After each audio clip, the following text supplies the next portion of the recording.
बिस्मिल्लाहिर्रहमानिर्रहीम। अस्सलाम वालेकुम स्टूडेंट्स। अच्छा, so cost and management accounting की ये फ़र्स्ट क्लास है और ये मेकअप क्लास है उन बच्चों के लिए जिन्होंने पीएलसी कंप्लीट करके मेरा कैफ़ का कॉस्ट अकाउंटिंग बैच ज्वाइन किया। ये उन बच्चों के लिए मेकअप क्लास है जो उनके स्टार्टिंग जो लेक्चर मिस हो गए थे, ये बच्चे वो ये लेक्चर देखकर पीछे से जितना भी हमने पढ़ा था वो कवर कर लेंगे, ठीक है। इसके अलावा वो बच्चे जिन्होंने लेट ज्वाइनिंग की, जो तकरीबन 3-4 दिन बाद क्लास में आए, तो उनका जो पीछे पेंडिंग काम रह गया था वो मिस था। तो वो बच्चे परेशान थे कि सर हम उसका क्या करें, कहाँ से कवर करें। तो ये डिसाइड किया कि कुछ मेकअप क्लासेस करवा दिए एटलीस्ट 2 चैप्टर्स की, ठीक है। जो बच्चे लेट आ रहे हैं, किसी वजह से उनके लेक्चर मिस हो रहे हैं, वो क्लास के साथ मीट कर जाएँ, ठीक है। तो ये आपको लेक्चर प्रोवाइड कर दिए जाएँगे ताकि वो जो स्टार्ट में जो हमने पढ़ा था अपने रेगुलर क्लास में, ठीक है, तो आप लोग भी वो देख लें कि हमने क्या पढ़ा था। और ये उसी तरह से पढ़ाया जाएगा जिस तरह से हमने रेगुलर क्लास में पढ़ा, ठीक है। ये थोड़ा सा जल्दी हम कवर कर लेंगे, उसकी रीज़न ये है क्योंकि ये मैं डेडिकेटेड रिकॉर्ड कर रहा हूँ, ठीक है। इसमें ऑडियंस नहीं है, स्टूडेंट्स नहीं है, इसलिए वो काम जो हो सकता है कि हम 2 घंटे में कर रहे हो तो यहाँ पे हम तकरीबन 1 आवर या 1.15 आवर में हम कंप्लीट कर लें, ठीक है। So let's start lecture number 1। So it's our lecture number 1, starting lecture of the CMA CAF 3, ठीक है जी। ये हमारा लेक्चर नंबर 1 होगा। इस लेक्चर नंबर 1 में हम देखेंगे हमारा सब्जेक्ट क्या है और हमने अपने सब्जेक्ट को कैसे लेके चलना है और हम अपने सब्जेक्ट को जो है वो कैसे पास कर सकते हैं ईजी वे में, ठीक है। तो सबसे पहले सब्जेक्ट पढ़ने से पहले, सब्जेक्ट स्टार्ट करने से पहले सबसे पहले डिस्कस कर लूँ कि हमने इसमें पढ़ना क्या है, ठीक है। हमारे कैफ 3 में जो हमारा सिलेबस है वो 3 पार्ट्स में डिवाइडेड है। Part A, that is the based on cost associated with production. फिर part B, that is the cost flow, and part C, that is the cost management planning and decision. तो 3 parts आएंगे हमारे पूरे के पूरे CMA के syllabus में, ठीक है। अब सबसे पहले मैं 5 मिनट के अंदर अंदर आपको ये बता दूंगा कि अगर आप चाहें पेपर को मैनेज करें, अपनी स्टडी को मैनेज करें, तो आप बड़े आराम से इस पेपर को पास कर सकते हैं अगर आप वेल मैनेज कर लें अपनी स्टडी को और अपने पेपर को। जैसे कि IQ अपने ग्रिड में कहता है कि अगर आप पार्ट ए में तकरीबन 6 चैप्टर फॉलो करेंगे, चैप्टर नंबर 1, 3, 4, 5, 7 और 10, ये तकरीबन 6 चैप्टर्स हमारे पास बनते हैं। अगर आप ये 6 चैप्टर कर लेते हैं जिसमें inventory valuation, overhead, activity based costing, labour costing, job and service और मार्जिनल एब्जॉर्प्शन, अगर ये 6 चैप्टर आप कर लेते हैं और जो कि आसान चैप्टर हैं, ये ईजी चैप्टर कंसिडर होते हैं, ठीक है। स्टूडेंट्स में भी ये ईजी चैप्टर के नाम से मशहूर है। ये चैप्टर बड़े आसान है, 6 चैप्टर। और अगर ये 36, ये जो 6 चैप्टर अगर आप देखें तो इस 6 चैप्टर में से जो एग्जामिनर क्वेश्चन पूछता है वो किस रेंज में पूछता है, 35 से 45 मार्क्स, 35 से 45 मार्क्स के क्वेश्चन इस पार्ट ए में से एग्जामिनर टेस्ट कर लिया करता है। अभी इंशाल्लाह पास पेपर का एनालिसिस भी देखेंगे, उसमें भी हम ये चीज़ विटनेस कर लेंगे।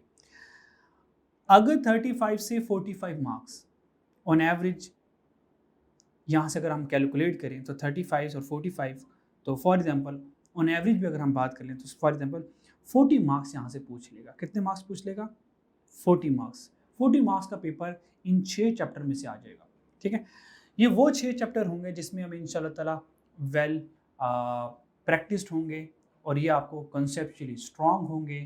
तो इन चैप्टर में से जब क्वेश्चन आ जाएगा तो स्टूडेंट वैसे ही बड़ा कंफर्टेबल फील करता है, यार ये एरिया में आता है, अब इसमें से क्वेश्चन आ गए, अब इंशाल्लाह हम इसको कर लेंगे, ठीक है। मान लें कि 40 नंबर का अगर पेपर इन 6 चैप्टर में से आ जाता है तो हमने कुछ गलतियां भी करनी है।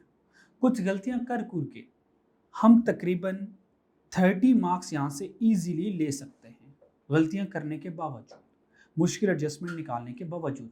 एक वो एरिया जो हमें आता है और अगर उसमें से 40 नंबर का पेपर आ जाता है और अगर उसमें से हम गलतियां कर लें, एरर कर लें, तो कम से कम हम कितने नंबर ले सकते हैं? 30 नंबर आराम से यहाँ से ले सकते हैं, 30 नंबर तो आराम से ले सकते हैं। मैं कहता हूँ चले नहीं ना, नहीं अब 30 भी ना ले, अब इससे भी नालायक वाली कैटेगरी में चले जाए, तो मान लो 30 भी नहीं, 25 नंबर यहाँ से मैं ले लेता हूँ। कितने नंबर ले लेता हूँ? ये 25 वो हैं कि अगर आप हर एक सवाल को तकरीबन 55 या 60% करें तो आप 25 मार्क्स यहाँ से ले लेंगे, क्योंकि 40 मार्क्स का अगर पेपर आता है तो 20 उसका 50% बनेगा। तो अगर आप 55 से 60% हर सवाल को करते हैं, जो कि इम्पॉसिबल है, ये वो एरिया जो आता है तकरीबन हर सवाल आपका 90 प्लस कैटेगरी पे जाएगा, 90 प्लस परसेंटेज पे जाएगा। पर मैं कहता हूँ नहीं, वर्ष से वर्ष हो जाए तो हम अगर हम 25 मार्क्स यहाँ से निकाल लें तो भी हमारे लिए काम चल जाएगा, ठीक है। तो 25 मार्क्स हमने कहा यहाँ से हमने ले लिए, लेने इंशाल्लाह ताला हमने मैक्सिमम ही, लेकिन मैं वो सिनेरियो बता रहा हूँ कि जो नालायक से नालायक बच्चा भी कर सकता है, ठीक है। तो 25 मार्क्स हमें पार्ट ए में से आ गए। फिर हमारे पास आएगा पार्ट बी। पार्ट बी में हमारे पास दोबारा से 6 चैप्टर आ गए, 6, 8, 9, 11, 12, 13। कॉस्ट फ्लो इन प्रोडक्शन, ये नहायत आसान चैप्टर है, बहुत आसान चैप्टर है, ठीक है। मतलब ये ऐसा चैप्टर है जो कि जैसे आप कॉस्ट अकाउंटिंग कंप्लीट करेंगे, ये ऑटो कंप्लीट हो चुका होता है आपका, ठीक है जी। इसमें सारी एंट्रीज होती हैं, और जैसे आपने सारी कॉस्ट अकाउंटिंग की 1 बाय 1 मटेरियल, लेबर, इनकी एंट्रीज पढ़ ली, एफएच की एंट्रीज पढ़ ली, तो इस वाले चैप्टर में एंट्रीज कंबाइन होकर आ रही होती है। जब कंबाइन होकर आ रही होती है तो ये वाला चैप्टर तो आपका ऑटो कंप्लीट हो जाता है, ठीक है। उसके बाद आता है चैप्टर 8 और 9। चैप्टर 8 और 9 process costing joint and by product. Process costing के जितने भी सवाल होंगे वो नॉर्मली एक पर्टिकुलर फॉर्मेट में चल रहे होंगे, उनकी एक पेट कैलकुलेशन होगी, यानी कि वो आधा सवाल तो ऐसा ही होगा, वो फॉर्मेट थ्रू चलता रहेगा, तो ठीक है, उसमें कुछ वैरायटी आ जाएगी। अगर वहाँ से कुछ गलत भी हो गया तो कोई बहुत बड़ी बात नहीं है। प्रोसेस कॉस्टिंग एक ऐसा सवाल है, अगर ये एग्जाम में आ जाए तो बच्चे इसको देख के खुश हो रहे होते हैं, यार ठीक है, ये ऐसा सवाल है कि इसने एक सिस्टमैटिक वे से चलना है, सिस्टमैटिक पैटर्न से चलना है, और उस पैटर्न में हम मैक्सिमम मार्क्स यहाँ से गेन कर ही लेंगे। तो process costing and joint and by product, जहाँ से प्रोसेस कॉस्टिंग एंड होगा वहाँ से ही joint and by product start होगा। यानी कि अगर टेक्निकली देखा जाए, ये इसको एक चैप्टर भी हम कह सकते हैं, क्योंकि जहाँ से प्रोसेस कॉस्टिंग खत्म होनी है वहीं से joint and by product start हो जानी है। इसका मतलब जब जॉइंट एंड बाय प्रोडक्ट का सवाल आएगा प्रोसेस कॉस्टिंग के साथ, तो प्रोसेस कॉस्टिंग वाला एरिया आसान देगा, वैरायटियां लगाएगा जॉइंट एंड बाय प्रोडक्ट में। और हाँ, अगर जॉइंट एंड बाय प्रोडक्ट वो इंडिपेंडेंट सवाल बनाता है तो फिर थोड़ा सा तगड़ा बनाएगा, ठीक हो गया। इसका मतलब प्रोसेस कॉस्टिंग के बाद जॉइंट एंड बाय प्रोडक्ट जो है ये कंबाइन चलेगा, ठीक है।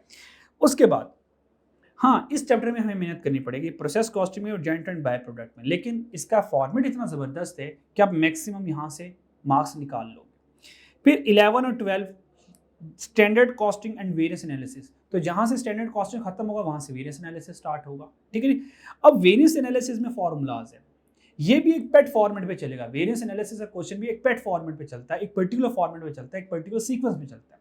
यहाँ से भी क्वेश्चन निकालना, आंसर निकालना, मार्क्स निकालना बहुत आसान होते हैं, बहुत मुश्किल नहीं है, लेकिन खैर मैं बहुत आसान कह रहा हूँ, उसका मतलब ये नहीं कि बहुत आसान चीज़ें होंगी, लेकिन जब हमने पढ़ लिया, देखिए जब चीज़ें नहीं पढ़ी होती ना तो चीज़ें होती हैं मुश्किल। Once you have read the things become easy for you. पढ़ेंगे चीज़ें आसान हो जाएंगी, नहीं पढ़ेंगे तो ऑब्वियस बात है ABC भी मुश्किल होगी। बहुत सारे ऐसे लोग हैं जिनको साइन करने नहीं आते, इनको नाम लिखना नहीं आता। क्यों नहीं आता? भाई हमें ABC नहीं आती, पढ़ा ही नहीं है। तो भाई क्यों नहीं पढ़ा? भाई बड़ी मुश्किल हमें आती नहीं है, उन्होंने पढ़ा नहीं, ठीक है।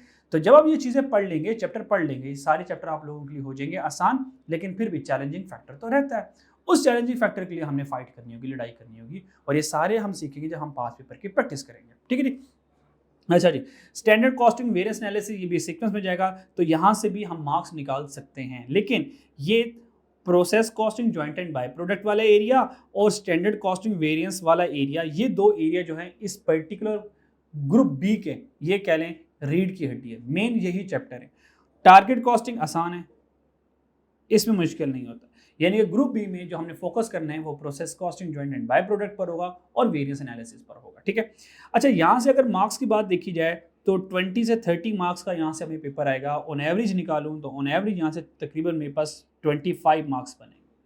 अगर 25 मार्क्स जो कि फॉर्मेट बेस्ड क्वेश्चन होंगे, फार्मूलाज बेस्ड क्वेश्चन होंगे, एक पर्टिकुलर सीक्वेंस में सवाल आ रहा होगा, वहाँ से अगर हमने ड्यू एफर्ट की हुई है, चीज़ों को पढ़ा हुआ है, वहाँ से हम नंबर निकाल सकते हैं, तो आप 25 में से 20 नंबर भी ले सकते हो। लेकिन हमने कहा नहीं, हम वर्स्ट सिनेरियो पे जाएंगे, हमने कहा यहाँ से 10 नंबर हम निकाल लेंगे गलतियाँ करने के बावजूद, एडजस्टमेंट लेने के बावजूद, अजम्पशन लेने के बावजूद।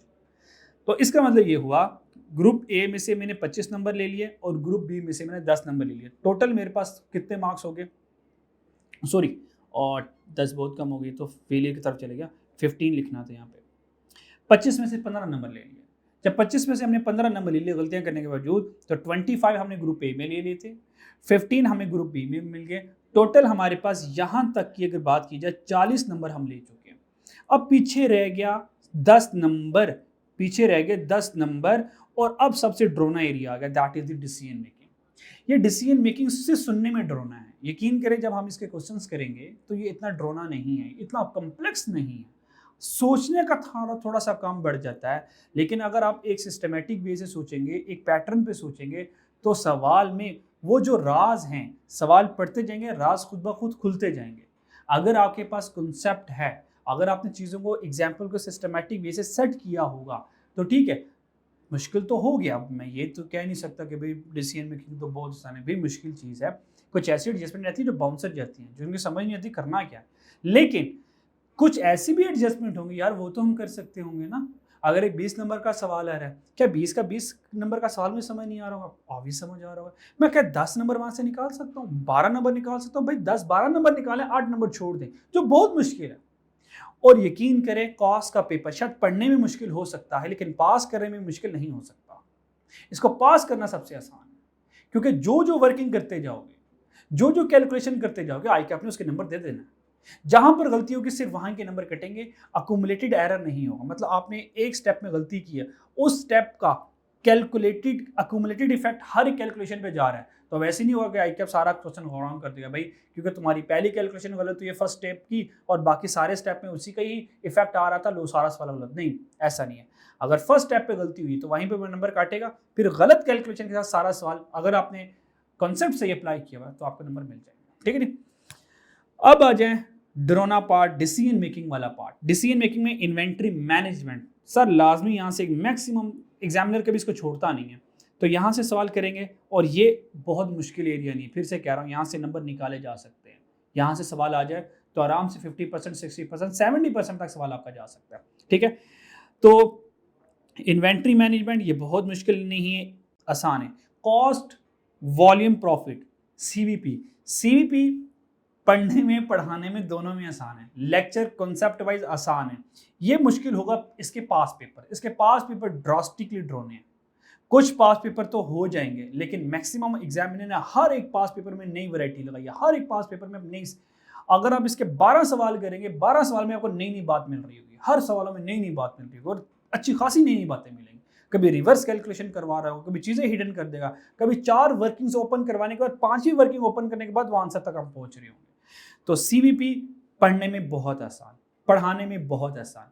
स्टूडेंट को मसला कहाँ पर आता है, जब इसके आएंगे पास पेपर्स। ठीक है, तो ये एक थोड़ा सा स्टूडेंट लेवल पर थोड़ा सा चैलेंजिंग चैप्टर हमारे लिए बन जाता है। रेलिवेंट कॉस्टिंग बहुत मुश्किल नहीं है, और डिसीजन मेकिंग जो कि मुश्किल कंसीडर होता है, तो यकीन माने नहीं इतना मुश्किल डिसीजन मेकिंग। इस पार्ट सी में से 30 to 40 मार्क्स के क्वेश्चन आएंगे। अगर ऑन एवरेज निकालूं तो 30 और 40 का एवरेज बनेगा 35। सिर्फ मुझे 35 में से 10 नंबर लेने हैं, बस सिर्फ 35 में से 10 नंबर। क्या हम इतने ही नालायक हैं कि हमने पूरा सब्जेक्ट पढ़ा हो, प्रैक्टिस की हो, और 35 में से 10 नंबर ना आए? How is it possible? हो ही नहीं सकता कि 35 में से 10 नंबर ही मेरे ना आ रहे हो ही नहीं सकता ये। तो आराम से 35 से 10 नंबर ले लेंगे, और जैसे ही आप 50 को और 50 को क्रॉस करेंगे, इंशाल्लाह you will pass your paper, और इंशाल्लाह definitely you will pass your paper. तो अगर आप चीज़ों को थोड़ा सा पैटर्न पर लेके चलेंगे तो हमारा पेपर पास हो सकता है। और इंशाल्लाह इसको mid of the session, during this session, at the end of the session में आपको बताऊंगा कि हमने एग्जाम में किन क्वेश्चंस को पहले करना है, किन क्वेश्चन को बाद में करना है। देखें, अगर हमें पेपर की तैयारी कम भी हो और मैं पेपर को अच्छा मैनेज कर लूँ, मेरा पेपर पास हो सकता है। तो पेपर को पढ़ना ये एक टेक्निक, ये स्टेप 1 है। पेपर को मैनेज करना ये स्टेप 2 है, ये फाइनल स्टेप है। समटाइम मुझे पेपर आता है, मैं पेपर को मैनेज नहीं कर पाता, जिसकी वजह से शॉर्टेज ऑफ टाइम की वजह से मेरा आता हुआ पेपर, पास होता हुआ पेपर रह जाता है। और समटाइम मेरी तैयारी इतनी अच्छी नहीं होती, लेकिन मैं पेपर को मैनेज इस तरह से कर लेता हूँ कि मैं पासिंग मार्क्स आराम से पेपर से निकाल कर पेपर को सिक्योर कर लेता हूँ। ये सारी चीज़ें इंशाल्लाह हम अपने लेक्चर में सीखेंगे 1 by 1। ये हमारे पास हो गया ग्रिड कि हमारे पास कितने सेक्शन हैं और किस किस पार्ट में से कितने कितने नंबर आएंगे और हम कैसे अपने पेपर को पास कर सकते हैं। ठीक है जी, अच्छा जी, नेक्स्ट देखते हैं जनाब। नेक्स्ट हमारे पास आ गया अबाउट आवर पेपर, हमारा पेपर का पैटर्न क्या होगा। ठीक है, हमारे पास एग्जामिनर क्या करेगा, टोटल 16 चैप्टर्स में से, total we have 16 chapters, 16 chapters में से हमारे पास पेपर 2 पार्ट्स में डिवाइड होगा, that is the section 1, section A and section B.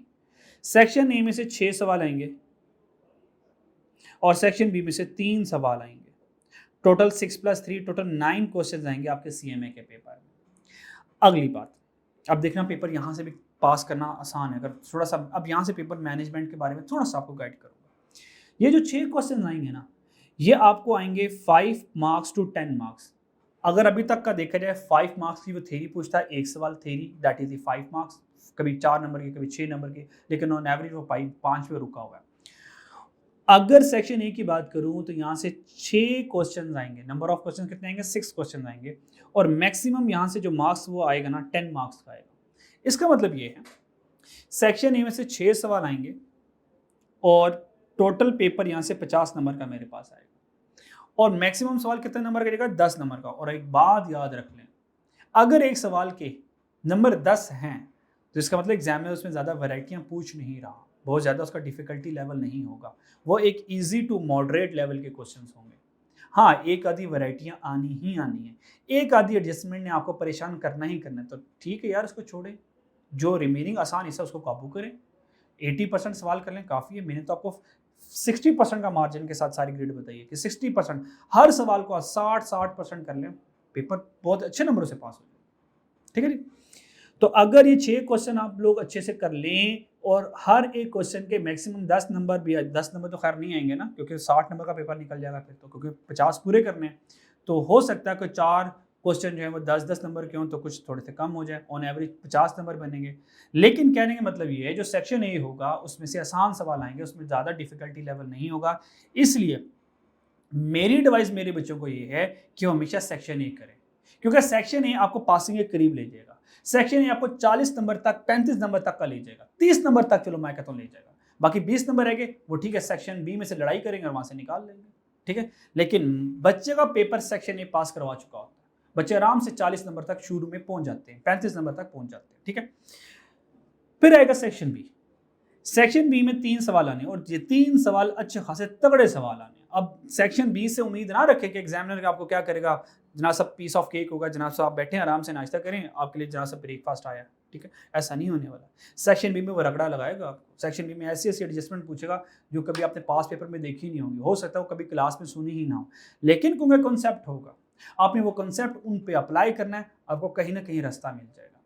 तो सेक्शन बी में 3 सवाल होंगे, और वो 3 सवाल की जो रेंज होगी मार्क्स की, वो 13 टू 20 मार्क्स की रेंज होगी। अगर 20 मार्क्स का सवाल आएगा इसका मतलब उसने अच्छी खासी उसके अंदर एडजस्टमेंट रखी है। लेकिन सेक्शन बी का फायदा ये है, क्योंकि मार्क्स ज्यादा होंगे तो जब क्वेश्चन को वो स्ट्रक्चर करेगा तो पहले बेसिक डाटा होगा, फिर मॉडरेट आएगा, फिर एडवांस लेवल पर मुश्किल एडजस्टमेंट लेकर आएगा। उसमें एडवांस लेवल को मारे गोली, भाई बेसिक और मॉडरेट के ऊपर फोकस करें, 10-20 में से 10 नंबर में निकालने बहुत बड़ी बात होगी, 20 में से 10 नंबर में निकालने बहुत बड़ी बात होगी।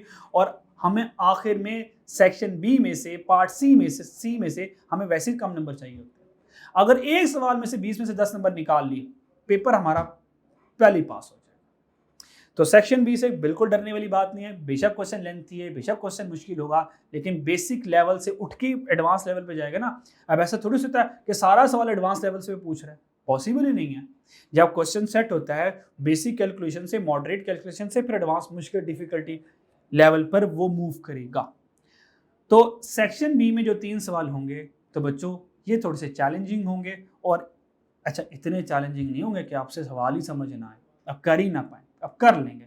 लेकिन सेक्शन बी के सवाल याद रखिए कभी भी 100% के लिए बने ही नहीं होते। Don't even try to complete 100% question, specially for part B, for section B. Section B बना ही 70, 80, 90 के लिए होता है। इतना हो गया, क्वेश्चन को वहां पे छोड़े। और एक और बात, पेपर को मैनेज करने के हवाले से सुन लें, आपने पेपर को क्वेश्चन वाइज नहीं करना, अपने पेपर को क्वेश्चन प्लस उनके मार्क्स प्लस टाइम के साथ करना। मिसाल के तौर पर हमें पता है कि हमारा जो पेपर होगा वो 3 आवर्स का होगा, जो टोटल ड्यूरेशन होगी वो 3 आवर्स होगी, प्लस 15 मिनट वो हमें रीडिंग टाइम देगा। 15 मिनट जो है ये हमें रीडिंग का वक्त दिया जाएगा कि आप पेपर को पढ़ लो, पेपर को प्लान नोट कर लो। तो जब आप पेपर पढ़ेंगे, रिकमेंडेड ये सेक्शन ए से स्टार्ट करेंगे क्योंकि आपको पासिंग के करीब लेके जाएगा। सेक्शन बी में क्योंकि डिफिकल्टीज होंगी, वैराइटीज होंगी, तो यहाँ पे आप फंस जाओगे, ये टाइम आपको उड़ा देगा सारा सारा सेक्शन बी। सेक्शन ए हो जाएगा, अब 35-40 नंबर के करीब करीब पहुंच जाओगे, फिर आराम से सेक्शन बी अगर मुश्किल भी आ जाए तो मेंटली बंदा सिक्योर होता है, यार मैं 35-30 नंबर तो सेक्शन ए में से ले लूंगा, बाकी मुझे 15-20-10 नंबर की लड़ाई करनी है। ठीक है, वो वैसे इंशाल्लाह ताला वहां से आ जाएंगे। ठीक है, अच्छा जी, ये हमारा पेपर स्ट्रक्चर के बारे में हो गया। अब यहाँ से हम स्टार्ट करते हैं पेपर एनालिसिस। पेपर एनालिसिस में बस हल्का सा गाइड कर दूँ, ठीक है? ये आपको फिर मैं हर एक चैप्टर के साथ साथ ही बताता रहूँगा कि किन चैप्टर की वेटेज इंपॉर्टेंट है आई कैप की नज़रों में। सबसे पहली बात, ये नजूमी बनना नहीं है। इस अटेम्प्ट में ये आया, अब अगले अटेम्प्ट में ये आएगा, ये नहीं है। बच्चों ऐसा नहीं करना। जो पढ़ाया जा रहा है आप लोगों ने सारा कर लेना। आ जाएगा, अल्लाह का शुक्र है। अगर उसमें से नहीं आया जो मैंने सोचा था, भाई मैं तो तैयारी करके गया था, इंशाल्लाह ताला मैं फड़का दूंगा जाके आई कैप में वो सवाल, ठीक है? इसलिए जो बच्चे गैस के चक्करों में रहते हैं वो मेंटली माइंड सेट एक ये लेके जाते हैं, अगर ये सवाल आएगा, इस तरह का आएगा तो मैं कर लूंगा। अगर सवाल उस तरह का नहीं आता, बेचारों से होता ही नहीं है, क्योंकि वो मेंटली तैयारी नहीं होते। अगर इस चैप्टर में से आएगा तो मैं सवाल कर लूंगा, अगर यहाँ से आ गया तो शायद मैं नहीं कर पाऊँ। वहां से आ गया जहां से उसका माइंड प्रिपेयर नहीं है, दिमाग चल ही नहीं पाएगा उससे, क्योंकि उसने ऑलरेडी दिमाग को पहले ही इंडिकेशन दे दी है कि ये area we can do, but this area we are unable to do any question. पर ऐसा नहीं करना। सारे सारे चैप्टर तैयार करके जाएंगे। उसके बाद जो फेवरेट चैप्टर्स होंगे वो मैं आपको इंशाल्लाह ताला एट द एंड कुछ ना कुछ पास्ट पेपर नॉलेज की बेस के ऊपर आपको गाइड कर दूंगा, ठीक है? उससे आपको थोड़ी सी सपोर्ट हो जाएगी, ठीक है जी? अच्छा जी, ये पास पेपर है, ये with the passage of time ये एनालिसिस मैं आपसे डिस्कस करूंगा, और इसका सबसे ज़्यादा फायदा होगा जब when we have done our complete course, ठीक है? अभी शुरू में इसके ऊपर गाइड नहीं कर रहा, शुरू में इसको एम्फेसाइज नहीं कर रहा, ताकि शुरू में बच्चे फिर ना इस मेरी इस वाली बात से, अच्छा सर ने शुरू वाले लेक्चर में कहा था इसमें से सवाल ज़्यादा आते हैं, इसमें से इतने नहीं आते, चलो हम ये ज़्यादा कर लेते हैं, ये कम कर लेते हैं, फिर ऐसा नहीं होना चाहिए, ठीक है जी? तो एट द एंड जब आप सारी तैयारी कर लेंगे ना, फिर मैं आपको बताऊंगा कि अब हम किसके ऊपर ज़्यादा वाला रिवीजन का फोकस करें, किसके ऊपर थोड़ी सी कम रिवीजन भी कर लें, so we can manage. Okay, so अब एक लास्ट बात सुन लें, ठीक है? मार्किंग स्कीम के लिहाज से यहाँ से आपसे बस एक बात करनी है, ताकि जो नए बच्चे हैं जो पीआरसी करके आए हैं, उनको कैफ की मार्किंग का, मार्कर का पता नहीं होता कि कैफ में पेपर चेक कैसे होते हैं, क्योंकि पीआरसी में तो एमसीक्यूज होते हैं। तो उनके लिए एक बात बता दो, ठीक है? अच्छा जी, हमारे पास अगर ऑटम 2024 की बात की जाए, और ये आंसर 4 है, क्वेश्चन 4 का आंसर 4 है। अब यहाँ पे ना हमारे पास कुछ कंसेप्ट होते हैं, जैसे कि पहले देखें नेट सेल। अब नेट सेल कैलकुलेट की होगी तो उसका 1 मार्क मिला होगा, ठीक है? उसके बाद मटेरियल, सेपरेट मटेरियल की कैलकुलेशन की तो 2 मार्क्स मिल गए, लेबर की कैलकुलेशन के 4 मार्क्स मिल गए, ओवरहेड की कैलकुलेशन के 2 मार्क्स मिले। कॉस्ट गैप क्या है इसको इग्नोर करें, बस हम फोकस करते हैं इन 4 चीज़ों के ऊपर। ये आप लोगों ने ऑलरेडी पढ़ी होती है, सेल क्या होती है, material, labour, factory overhead, IT में चैप्टर नंबर 8 में आप लोगों ने पढ़ा होता है, ठीक है? मैं इन चारों के ऊपर बात करता हूँ। मान लो कि आपने यहाँ से एग्जाम्पल दे रहा हूँ, आपने यहाँ से प्रॉफिट कैलकुलेट करना है। अगर आपने यहाँ से प्रॉफिट कैलकुलेट करना है तो आप लोगों ने नेट सेल कैलकुलेट की होगी। क्या होगी? नेट सेल कैलकुलेट की होगी। तो मैं कहता हूँ जो नेट सेल आप लोगों ने कैलकुलेट की ना, जो नेट सेल कैलकुलेट की, वो आपने 10,000 कैलकुलेट की। हालांकि वो 10,000 नहीं थी, उसके अंदर कुछ एडजस्टमेंट थी, वो करने के बाद एक्चुअल मैं ये कह रहा हूँ कि वो 12,000 होगी, 12,000 होगी। आपने 10,000 लिखी, ठीक है? इस नेट सेल में कुछ एडजस्टमेंट थी, वो एडजस्टमेंट आपने नहीं की, लेकिन कुछ ना कुछ आप लोगों ने कर ली। तो हो सकता है एग्जामिनर कहेगा यार 1200 तो करेक्ट आंसर था, 10,000 तो गलत है। अब इसके बाद आपने क्या करना है, डायरेक्ट मटेरियल कॉस्ट वो माइनस की, मान लो वो सही कैलकुलेट की। डायरेक्ट लेबर कॉस्ट 4 नंबर की थी, मान लो वो भी सही कैलकुलेट की। एफ आप लोगों ने कैलकुलेट किया, मान लो वो भी सही कैलकुलेट किया, ठीक है? अब ये वाली गलत है, ऑब्वियस बात है। जब मैं यहाँ से प्रॉफिट कैलकुलेट करूँगा तो मेरा प्रॉफिट भी गलत आएगा, ठीक है? और अगर ये प्रॉफिट गलत आएगा तो देखिए नेट सेल का 1 नंबर था, ठीक है? एग्जाम ने यहाँ से 1 नंबर नहीं देगा। क्या ये मैंने सही किया तो 2 नंबर इसके मिल जाएंगे, क्या ये सही किया 4 नंबर इसके मिल जाएंगे, क्या एफ सही किया तो देखें 2 नंबर यहाँ से मिल जाएंगे। तो मान लो ये टोटल मार्क्स जो था, अब देखें यहाँ पे एग्जामिनर ने प्रॉफिट के, अगर कोई मान लो प्रॉफिट का 1 नंबर ये होता, प्रॉफिट का 1 नंबर होता और नेट सेल का 1 नंबर था, तो टोटल मार्क्स कितने बन गए? 4, 6, 8, 9, 10। 10 मार्क्स के क्वेश्चन में से एक मेरा नेट सेल वाला कैंसिल हो गया, एक मेरा प्रॉफिट वाला कैलकुलेट हो गया। तो 10 में से देखो मैंने 8 नंबर फिर भी ले लिया, 8 नंबर फिर भी ले लिया। और मान लो ये लेबर कॉस्टिंग का जो मेरी एडजस्टमेंट थी, इसके अंदर 4 वैरायटियाँ थी हो सकता है इसके अंदर स्किल्ड लेबर की कोई कैलकुलेशन हो, स्किल्ड लेबर की कैलकुलेशन हो, और अनस्किल्ड लेबर की कोई कैलकुलेशन हो। स्किल्ड लेबर के 2 नंबर हो और अनस्किल्ड के 2 नंबर हो सकता है अनस्किल्ड की कैलकुलेशन मेरे से गलत हो जाए, पर ये मैंने सही कर ली हो। तो जब मैं यहाँ पे लेबर, डायरेक्ट लेबर कॉस्ट लिखूंगा, अब डायरेक्ट लेबर कॉस्ट का आंसर आएगा मेरा टोटल में गलत, क्योंकि स्किल की कैलकुलेशन सही है, अनस्किल की गलत है। अब यहाँ से जब ये टोटल गलत आएगा तो अब एग्जामिनर क्या करेगा? अब एग्जामिनर क्या कहेगा? अब ये नहीं कहेगा अच्छा यार ये तो टोटल लेबर कॉस्ट ही गलत आ गई, चलो 4 में से 0 नंबर दूंगा। नहीं नहीं, ऐसा नहीं करेगा, क्योंकि अनस्किल की गलत हुई है, स्किल की सही हुई है, तो यहाँ से फिर भी आपको 2 नंबर दे देगा। यानी कि जहां गलती करोगे सिर्फ वहीं के नंबर कटेंगे, उसका अकुमुलेटेड इफेक्ट, कंबाइन इफेक्ट नहीं लगेगा। इसलिए कॉस्ट के पेपर को पास करना आसान है। अब जितनी वर्किंग करते जाएंगे, अगर वो सही है, नंबर मिलते जाएंगे आप, ठीक है जी। तो फॉर्मेट के इतने नंबर नहीं है जितने वर्किंग के नंबर है। वर्किंग करते जाएं, फॉर्मेट में तो सी चीज़ें आपने प्लग इन करनी होती हैं, असल तो कैलकुलेशन मेन वर्किंग में चल रही होती है। ठीक हो गया बच्चों, एक बात ये याद रखना है। और जहां से मान लो आप ये कह रहे हो कि यार स्किल्ड लेबर की कैलकुलेशन कर ली, अनस्किल्ड लेबर में कोई ऐसा पॉइंट आ गया जो मेरी समझ में आ ही नहीं रहा, मैं पता नहीं क्या करूं। तो मान लो स्किल लेबर का आंसर आ गया 5000, आपको नहीं समझ आ रहा अनस्किल में क्या करूं, अब 2000 रिज्यूम कर लो यार, टोटल 7000 लिख लो। वो 7000 यहाँ पे मुझे पता है गलत ही है मेरा, कोई मसला नहीं है। सवाल को तो चलाना है ना मैंने, आगे सवाल चला लें, आगे कोई भी एजम्पशन लेके आगे निकल जाए, ठीक है। तो कोई नहीं, ये तो वैसे गलत होना था, लेकिन सवाल तो आगे चलाएं अपना। तो एजम्पशन लेके सवाल आगे आप चला सकते हैं, लेकिन ठीक है जी। अच्छा जी, अब यहाँ से हमारा लेक्चर हो जाएगा प्रॉपर स्टार्ट, ठीक है।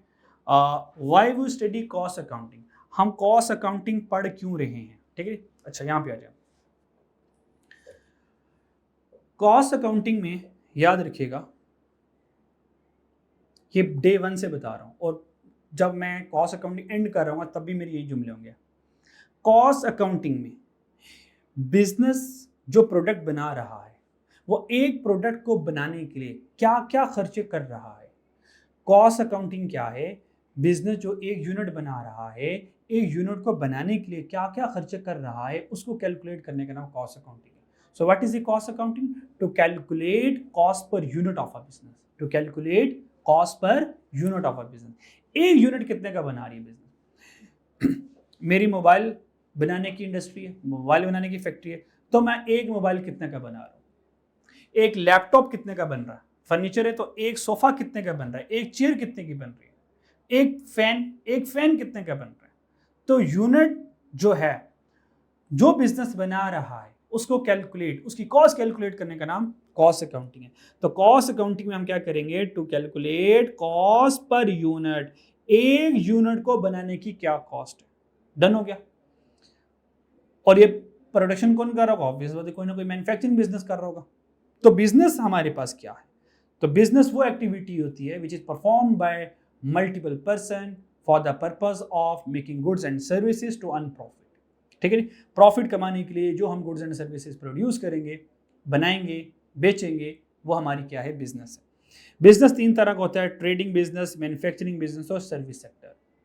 ट्रेडिंग बिजनेस क्या करता है? ये चीज़ों को बाय करता है और फिर सेल करता है, चीज़ों को खरीदता है, बेचता है। जैसे कि हमने कहा मोबाइल शॉप वाले, मोबाइल शॉप वाले क्या करेंगे? मोबाइल को खरीदेंगे और फिर आगे कस्टमर को बेच देंगे। जैसे कि एम्पोरियम मॉल हो गया, पैकेजेस मॉल हो गया, डोलमेन मॉल हो गया, और कोई मेट्रो स्टोर हो गया, ये सारे क्या करते हैं? ये चीज़ें खरीदते हैं और आगे कस्टमर को बेच देते हैं, ठीक है जी। सेकेंड हमारे पास बिजनेस आता है, that is the manufacturing business. Manufacturing business क्या करता है? ये इनपुट को प्रोसेस करके आउटपुट में कन्वर्ट करता है। ये क्या करता है? इनपुट को प्रोसेस करके आउटपुट में कन्वर्ट करता है। और ये प्रोसेस कहाँ करेगा? ये प्रोसेस किसी फैक्ट्री में करेगा, किसी मैन्युफैक्चरिंग यूनिट में करेगा। मिसाल के तौर पर अगर आउटपुट में मेरे पास पेट्रोल है, तो इसका इनपुट क्या होगा? एज अ मटीरियल, मटीरियल में इनपुट क्या यूज होगा? क्रूड ऑयल यूज होगा, ठीक है। इस तरह अगर मुझे योगर्ट या मुझे बटर एज अ आउटपुट के तौर पे चाहिए, तो इसका मटेरियल में इनपुट क्या होगा? मिल्क होगा, क्योंकि मिल्क से बटर या मिल्क से योगर्ट जो है प्रोड्यूस कर लेंगे, ठीक है। इसी तरह अगर मुझे एक शर्ट बनानी है, तो शर्ट बनाने में मटेरियल के एतबार से इनपुट क्या होगा? धागा होगा या रॉ क्लॉथ होगा। वहाँ से मैं क्या करूँगा? प्रोसेस करके, कटिंग करके, स्टिचिंग करके और फिनिश गुड में कन्वर्ट करके शर्ट बना लूँगा।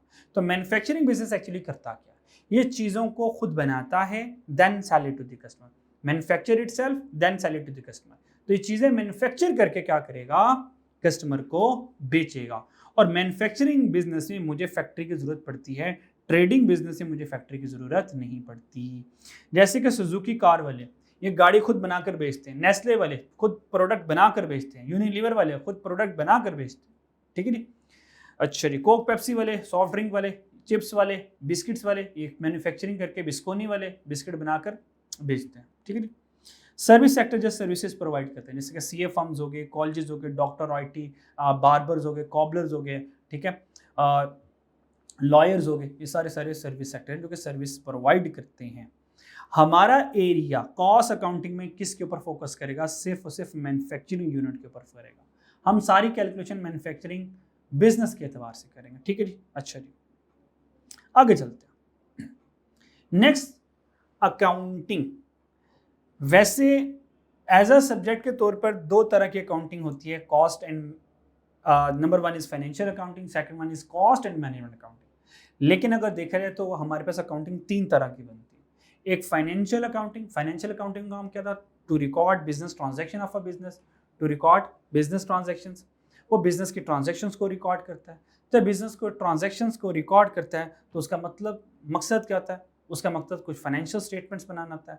उसमें फाइनेंशियल स्टेटमेंट में हमारे पास नॉर्मली 5 तरह की स्टेटमेंट्स आ जाती हैं, जिसमें statement of profit and loss account आ जाता है, और स्टेटमेंट ऑफ फाइनेंशियल पोजीशंस आ जाती हैं, statement of changes in equity आ जाती है, और स्टेटमेंट ऑफ कैश फ्लोज आ जाती हैं, और नोट्स टू द अकाउंट होती हैं। तो इनको कहते हैं फाइनेंशियल अकाउंटिंग, ठीक है। अच्छा, फिर हमारे पास आ जाता है second accounting, that is called cost accounting. और कॉस्ट अकाउंटिंग के लिए पहले लफ्ज याद करवा चुका हूँ। कॉस्ट अकाउंटिंग क्या है, जो बिजनेस एक यूनिट बनाता है वो एक यूनिट को बनाने के लिए कितना खर्चा करता है। तो what is the cost accounting, to calculate cost per unit of a business, कि बिजनेस एक यूनिट को बनाने में कितना खर्चा कर रहा है। ये मुझे एक यूनिट बनाने की कॉस्ट क्यों चाहिए मुझे भाई, अगर कॉस्ट का पता होगा तो ही तो मैं सेल प्राइस सेट कर पाऊंगा ना। अगर मुझे कॉस्ट का ही नहीं पता होगा तो मैं कैसे चीज बेच पाऊंगा, ठीक है। मैं एक प्रोडक्ट को 10 की बना रहा हूं तो पता चलेगा यार ठीक है 10 की बनाई, 4 पे प्रॉफिट रखूंगा, 14 रुपए की बेच दूंगा, ठीक है नी। तो कॉस्ट पर यूनिट का बिजनेस के लिए जाना इसलिए जरूरी है क्योंकि उसने आगे सेल प्राइस सेट करनी है। कॉस्ट वेरी करेगी, सेल प्राइस वेरी कर जाएगी। डन बच्चों। तो what is the cost accounting, it's a method and technique to calculate cost per unit of a business. Cost per unit of a business, business एक unit कितने का बनाता है इसको कैलकुलेट करना कॉस्ट अकाउंटिंग है। और why to calculate cost per unit, because we have to set sale price. मुझे चीज बेचनी है और चीज को बेचने के लिए बन कितने के लिए जानना जरूरी है, और इस जानने का नाम कि एक यूनिट कितने का बना रहा हूं, that is the cost accounting. Done हो गया। अब तीसरी वाली अकाउंटिंग हमारी जिंदगी में आती है, that is the management accounting. Management accounting, management accounting क्या करती है, मैनेजमेंट अकाउंटिंग में बिजनेस डिसीजंस, प्रोडक्ट डिसीजंस, ये सारे डिसीजंस, उनके प्लानिंग, बिजनेस के प्लानिंग, प्रोडक्ट की प्लानिंग, बिजनेस को कंट्रोल, प्रोडक्ट को control, business decisions, product decisions, सारी मैनेजमेंट अकाउंटिंग लेती है। मिसाल के तौर पर हम कौन सी प्रोडक्ट बनाएं कौन सी ना बनाएं, ये कौन डिसाइड करेगा, ये मैनेजमेंट अकाउंटेंट डिसाइड करेगा। अच्छा, किस प्रोडक्ट की क्या प्राइस होनी चाहिए, who will decide this, management accountant decide. Product को एडवर्टाइज करूं या ना करूं, किस हद तक करूं, who will decide, the management accountant decide. जितने भी प्रोडक्ट रिलेटेड, मैं किस प्रोडक्ट को घर में बना लूं, खुद मैन्युफैक्चर कर लूं, या किस प्रोडक्ट को बाहर से बनी बनाई खरीद के बेच दूं, ये कौन डिसाइड करेगा, मैनेजमेंट अकाउंटेंट डिसाइड करेगा। किसको कंटिन्यू करूं, किसको शट डाउन कर दूं, ये डिसीजन कौन लेगा, मैनेजमेंट अकाउंटिंग लेगा। मेरे पास लिमिटेड रिसोर्सेज हैं, मैं लिमिटेड रिसोर्सेज को यूज करते हुए प्रोडक्ट ए बनाऊं, बी बनाऊं, सी बनाऊं, कौन सी प्रोडक्ट बनाऊं, मैनेजमेंट अकाउंटेंट डिसीजन ले रहा है। It's all about management accounting. तो जितने भी प्रोडक्ट बिजनेस रिलेटेड प्लानिंग, उनकी कंट्रोलिंग, उनके डिसीजंस होंगे, who will take all these decision, the only one, that is the management accountant, और इसको कहते हैं मैनेजमेंट अकाउंटिंग। डन हो गया बच्चों, होप सो एक को बात समझ लग गई होगी। अच्छा जी, मैनेजमेंट अकाउंटिंग जो है ये रिक्वायर्ड बाय लॉ नहीं है, आपको पता है financial accounting required by law है। Financial accounting has the particular format which is given by the IFRS, ठीक है। IFRS international financial reporting standard जो है वो आपको पर्टिकुलर फॉर्मेट देगा। आपने चेंजेस इन इक्विटी बनानी है, इस फॉर्मेट में बनाएंगे। आपने नॉन करंट एसेट का शेड्यूल बनाना है, अब इस फॉर्मेट पे हम बनाएंगे। लेकिन मैनेजमेंट अकाउंटिंग को कोई लॉ टेकअप नहीं करता, ये तो ऑर्गेनाइजेशन की इंटरनल कैलकुलेशन है जो ऑर्गेनाइजेशन अपने लिए करती है। इसका कोई फॉर्मेट नहीं है, कोई रिक्वायर्ड बाय लॉ नहीं है, ये मैनेजमेंट की बिजनेस की इंटरनल इंफॉर्मेशन है। और ये हमने पब्लिक को, यूज़र को शो भी नहीं करवानी होती है। आपको पता है फाइनेंशियल अकाउंटिंग लिमिटेड कंपनी के लिए फाइनेंशियल अकाउंटिंग प्रिपेयर करना और उसके बाद उसको पब्लिक करना ज़रूरी है, और पब्लिक लिमिटेड के लिए ऑडिट ज़रूरी है, क्योंकि उस पब्लिक लिमिटेड कंपनी की बेस के ऊपर लोगों ने शेयर्स खरीदने उस पब्लिक लिमिटेड के, और अगर उसका ऑडिट नहीं है तो ठीक है, फ्रॉड हो सकता है, कल को कंपनी के खिलाफ केस हो सकता है। इसलिए जो पब्लिक लिमिटेड कंपनी है जब वो फाइनेंशियल अकाउंटिंग प्रिपेयर करेगी, must be prepared and public for the general public, ठीक है। वो अपनी रिपोर्ट को क्या करेगी, फाइनेंशियल अकाउंटिंग की रिपोर्ट को पब्लिक करेगी, ठीक हो गया। पर मैनेजमेंट अकाउंटिंग को पब्लिक करने की ज़रूरत नहीं है, क्योंकि ये तो बिजनेस की इंटरनल इंफॉर्मेशन है और बिजनेस ये अपने लिए बना रहा होता है। डन। अच्छा जी, आगे चलते हैं। आगे इनकम स्टेटमेंट आ गई, प्रॉफिट एंड लॉस अकाउंट। ये जो प्रॉफिट एंड लॉस अकाउंट होगा, ये ट्रेडिंग बिजनेस और मैन्युफैक्चरिंग बिजनेस, क्या दोनों के लिए सेम होगा या अलग होगा? 99% सेम होगा, 99%।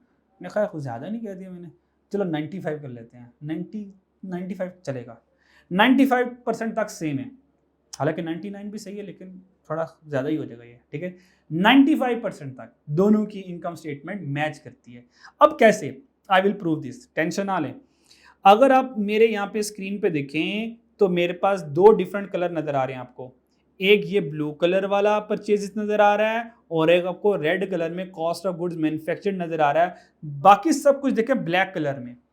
ये जो ब्लैक कलर में सब कुछ लिखा हुआ है, ये दोनों में रिमेन सेम है, दोनों में रिमेन सेम, जीरो चेंजिंग के साथ। यानी कि जो ट्रेडिंग बिजनेस की सेल होगी वही मैन्युफैक्चरिंग बिजनेस की सेल होगी, जो अदर इनकम ट्रेडिंग की वही अदर इनकम मैन्युफैक्चरिंग की, जो एक्सपेंसेस ट्रेडिंग बिजनेस के वही एक्सपेंसेस सेम मैन्युफैक्चरिंग बिजनेस के।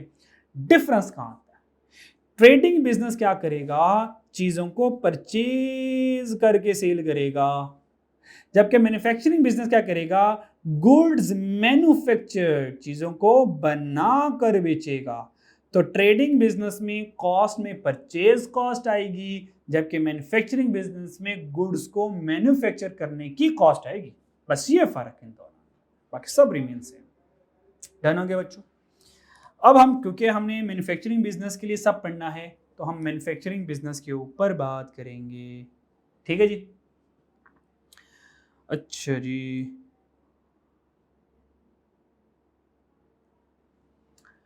कॉस्ट अकाउंटिंग है क्या? कॉस्ट अकाउंटिंग है क्या? अब जल्दी से वीडियो पॉज करें और फिर मेरे वर्ड्स को रिपीट करें कि कॉस्ट अकाउंटिंग है क्या। मैंने क्या सिखाया था कि कॉस्ट अकाउंटिंग क्या है?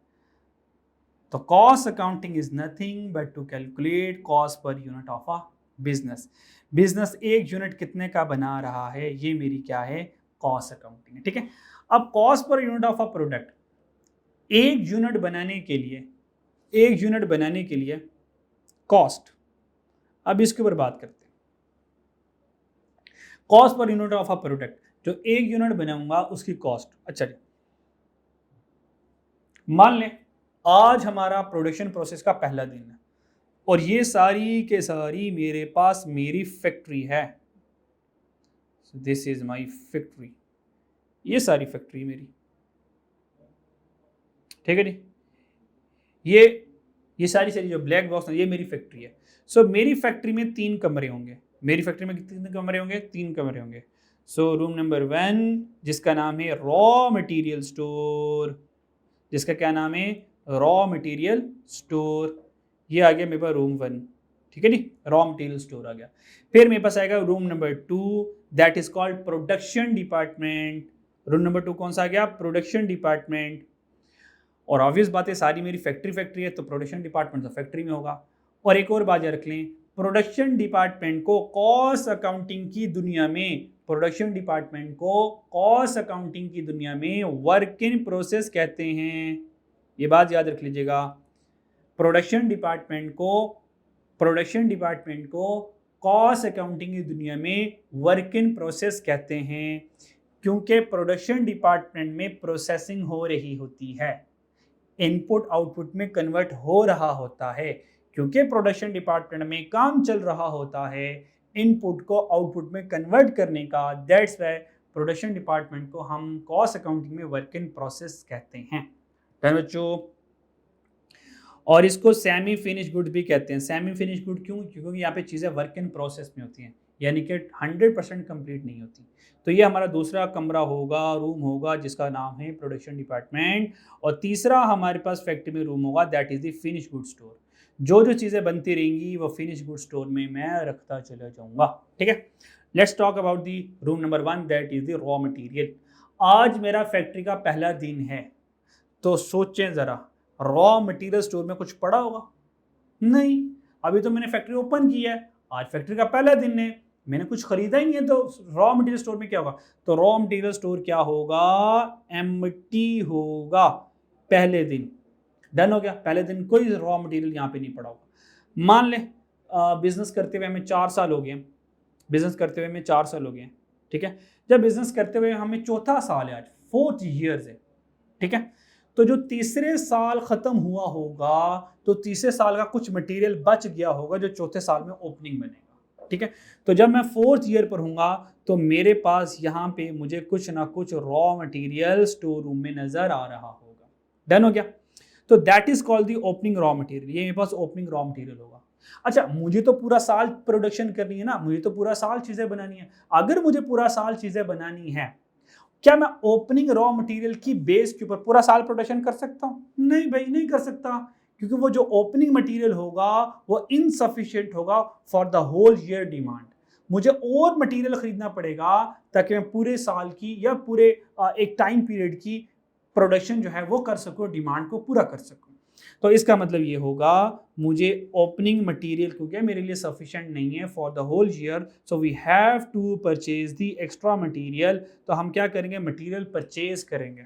जब मैं मटेरियल परचेज करूंगा तो अब मटेरियल वाले रूम को जरा सोचें, उसके अंदर पहले भी मटेरियल पड़ा हुआ था, अब मैंने मटेरियल परचेज किया तो वो मटेरियल ज्यादा हो गया होगा। तो दैट्स वाई हम क्या करेंगे? ओपनिंग रॉ मटेरियल में जब मटेरियल परचेज करते हैं तो मटेरियल बढ़ चुका होता है, दैट्स वाई हम ओपनिंग में परचेजेस ऐड करते हैं। अगली बात, कैरेज इनवर्ड। ये आगे इंशाल्लाह जब मैं इन्वेंट्री वैल्यूएशन चैप्टर नंबर 1 पढ़ाऊंगा तो वहां पे फर्दर डिटेल से आ जाएगा। अब जो मैं सप्लायर से जब मैं रॉ मटेरियल मंगवाऊंगा, ऐसा थोड़ी करूंगा सप्लायर कॉल करूंगा, सप्लायर भाई जल्दी से रॉ मटेरियल भेज दें। सप्लायर ने कहा सर अभी आया, उसे चुटकी जाई और रॉ मटेरियल मेरे स्टोर रूम में आ गया। ऐसा होगा? नहीं नहीं नहीं, ऐसा थोड़ी होगा, ठीक है जी। अलादीन का चिराग थोड़ी है, ठीक है जी। और या ज़माना थोड़ी है हज़रत सुलेमान अलैहिस्सलाम का। सुलेमान अलैहिस्सलाम ने क्या कहा? जिन्नात को, है कोई ऐसा शख्स यहाँ पे जो बैठा हुआ है? कुरान पाक में आता है, सूरह नमल में, है कोई ऐसा शख्स जो मलका बिल्किस का तख्त ले आए? तो जिन्नात ने कहा आप अभी के, मैं लिया तो ले आऊँ। वहाँ पे एक बुजुर्ग बैठे हुए थे, उनके पास पलकें झपके, आंख झपके तख्त हाजिर हो जाएगा, ठीक है। तो पलकते झपके वो पूरा के पूरा तख्त आ गया, ठीक है। वहाँ पे हो सकता था, वहाँ पे अल्लाह ने मौज़ा दिखाया, पर हमारे यहाँ तो नहीं ऐसा होने वाला, हमें तो असबाब यूज़ करने पड़ेंगे ना। तो जो रॉ मटेरियल मैं सप्लायर से मंगवाऊंगा वो मेरे पास पलकते झपके आने वाला नहीं है, वो किसी न किसी वैन के जरिए, लॉरी के जरिए, ट्रांसपोर्टेशन के जरिए आएगा।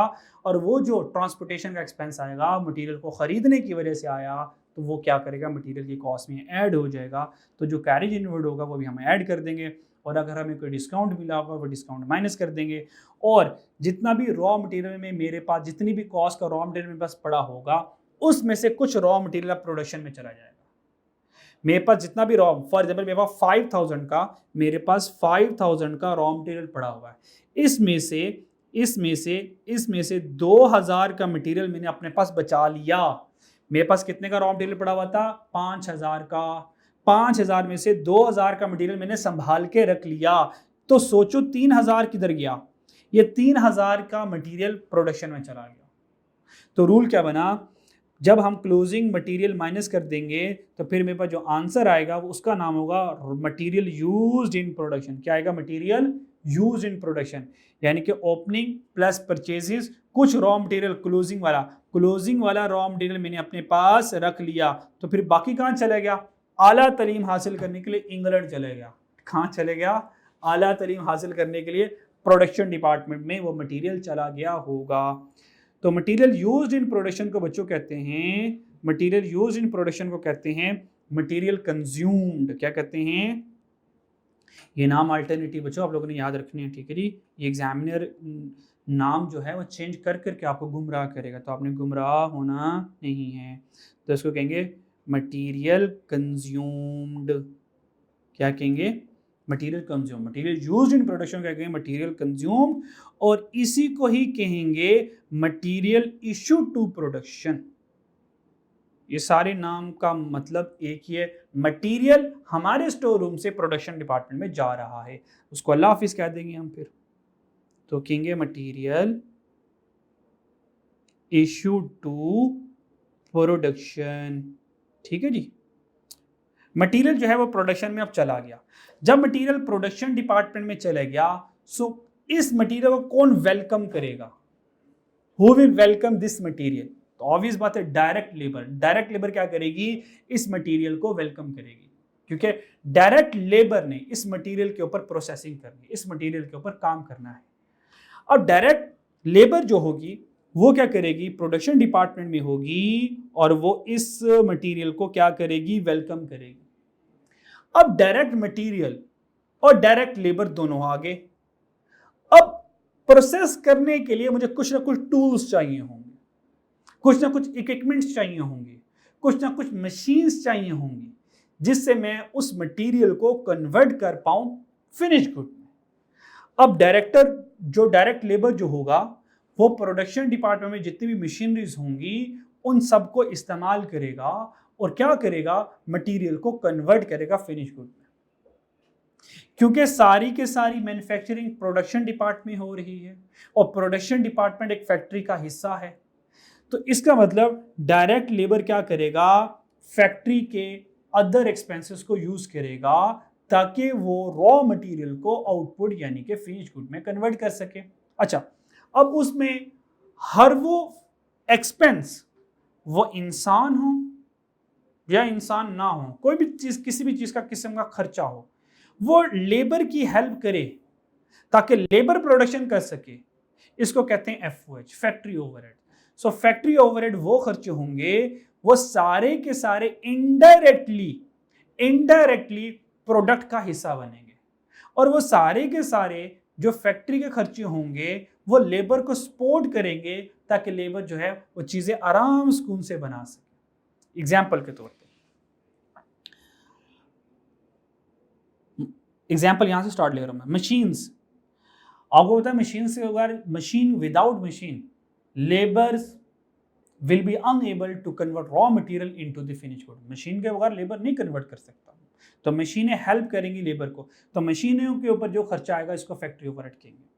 इलेक्ट्रिसिटी, मशीनों ने चलना बिजली से, जो बिजली का जो खर्चा आएगा वो मशीनों के चलने की वजह से आ रहा है, और मशीनें प्रोडक्ट को बनाने के लिए इस्तेमाल हो रही हैं, लेबर के लिए इस्तेमाल हो रही हैं, तो ये हमारा क्या बन जाएगा, फैक्ट्री ओवरहेड बन जाएगा।